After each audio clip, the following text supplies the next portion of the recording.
Hi, my name is Samantha from year 13 at EtonHouse International School Orchard. The school reached out to me towards the beginning of the summer and asked if I was interested in joining the Oxford Royale summer camp for the medicine course. This sparked my interest as I plan on studying medicine in the UK for university. I learned that it's important to step out your comfort zone and to try new things, and also to make the most out of your experience because the 2 weeks go by really quickly. One of the most memorable parts of the camp was when our class got to go to a practice hospital and learn how to perform CPR, as well as perform medical examinations on a hospital dummy. This experience allowed me to see what it was like studying and living in the UK. It also affirmed my choice on studying medicine and serves as a great experience to write in my personal statement.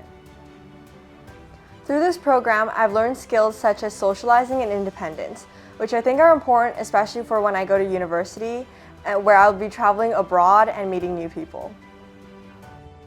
Some advice that I would give is that it's important to prepare yourself to be independent, especially since you're navigating a foreign country, and that it's okay if you feel out of place in the beginning because things will definitely get better. I'm extremely grateful for this opportunity, and I wouldn't have been able to go to this program if it weren't for the school's support in terms of the financial aspects and securing a spot in the medicine program. To receive this support from the school made me feel recognized for my passions, and it is incredible knowing that the school will create opportunities like these for its students.